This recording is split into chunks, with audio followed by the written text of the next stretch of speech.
intro to staff spinning and contact staff workshop recap. Things we went over, basic weaving patterns in both directions, both hands. Moving on from that, we covered transitioning between in movements such as fountains.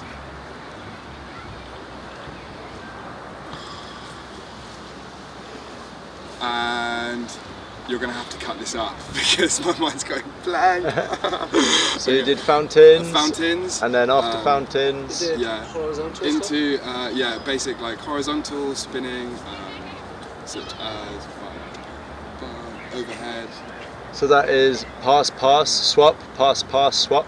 Yep. The stick passes each hand twice before you swap hands. This movement. And we started playing with some basic contact ideas like neck wraps, passing left to right, right to left, integrating footwork, line stepping, 1, 2, 3, 1, 2, 3, into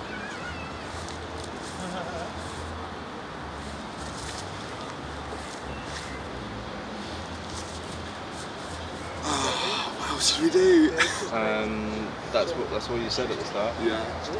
Yeah, I think that's about it. Yeah, just go over any key points that are useful, like when you're doing the fountain, your thumb should be facing out at the side. Yeah. At the top, your thumb should face down, and at the bottom, your thumb should face up. So it's like out, down, out, up. Do it. Out, down, out, and then up, out and down, out and up. You're totally better explaining that than me. So, turn around. Yeah. Turn around and go forwards a bit. And at the top, you'll go to the top point. So your thumbs are facing down at this point, and on the side they're facing out. So they face sideways, then they face down, and it faces out, then it faces up. This is the thumb side that we're talking about. So thumbs down, thumbs out, thumbs up, thumbs out. So down, out, up, out. And that's 4-beat pattern. Yeah. See, it's going to work way better if you voice over. Yeah, okay. And then, right, so the weaving. Still more a bit in the front if you explain, because this is the top one to the back. Again? Yeah. It's just because like I'm too. Like, you kind of just saying the moves. Teaching, like, yeah, just saying the moves. We want to run through the structure as well. Yeah. Like of how the move runs down. Yeah. Right. So you have forwards weaves and backwards weaves. So this is back, front, back, front, back, front.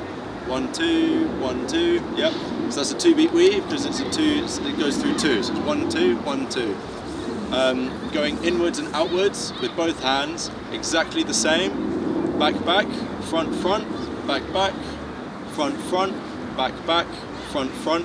And then really try and utilize the line stepping to transition through these. So line stepping is walking forwards, doing 180s, and then walking backwards.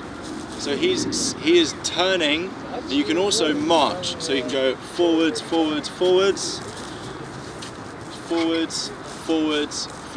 can go backwards, and you can turn while doing the line stepping. So you can turn. So this is forwards, backwards. Yeah.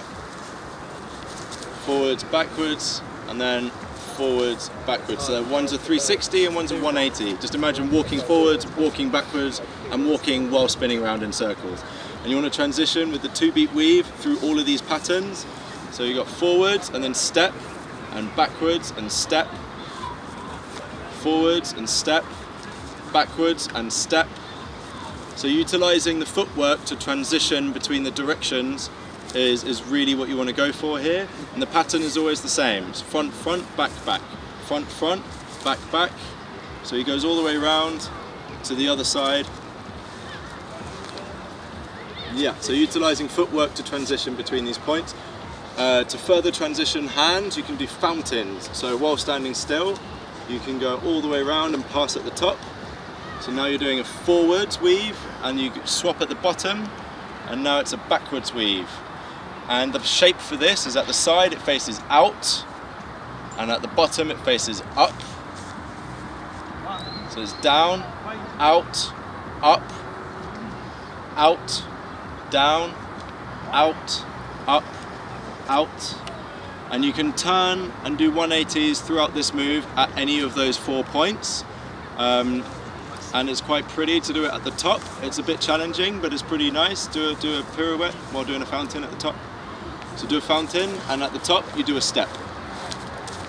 And then you pull out the fountain. And at the top you do a step, and you pull out the fountain. At the top you step. And that's a really nice way to utilize footwork and more rotations, and it just looks really pretty. And it's, yeah, it just adds something to just, instead of just spinning, you're adding movement just through stepping in the lines.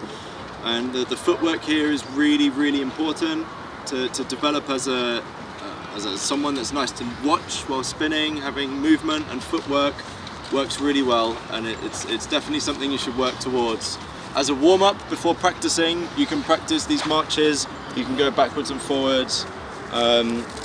And you just use the stick and try and free yourself with movement, and use movement to transition between forwards and backwards. Instead of stopping the stick and starting, you want to turn around.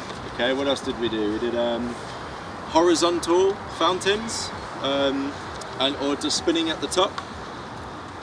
So each stick, each time the stick turns, it passes your hand twice. So it goes pass, pass, swap, pass, pass, swap, pass, pass, swap hands. So it's 1, 2, swap, 1, 2, swap, 1, 2, swap. So you need to make sure the staff does a full 360 before you swap your hands. So 1, 2, swap, 1, 2, swap, pass, pass, swap. All too often I see people swap hands after one rotation, and it means your hand is in the wrong place, and you cannot go very fast with that technique, and it looks really bad. So 2 passes, and I think that was it really. You did some basic contacts, so some neck wraps. So if you have a contact staff and you are trying to get into contact staff, this is a really nice way to build up from it. Lean forward, stand sideways, and do it again. So you see how his back is straight and he bends his knees almost like you're about to sit down. So your neck is in front of your toes, and that gives your neck like a table for the staff to sit on. You can practice this while turning as well, to buy more time, so it stays on your neck for longer while you turn around. And having this down is really, really useful. It's really good practice. You see how he's turning in anti-spin? He's turning in like a hexagonal shape with the footwork.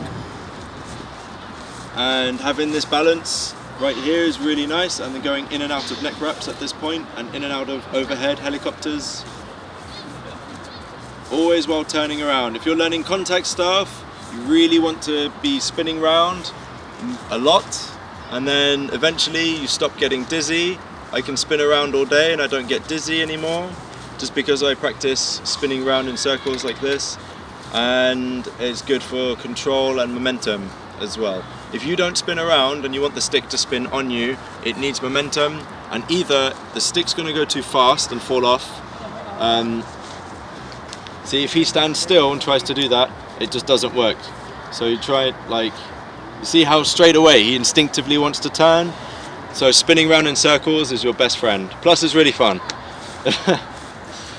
And I think that was pretty much it really. Just really practice footwork and all of these balance points.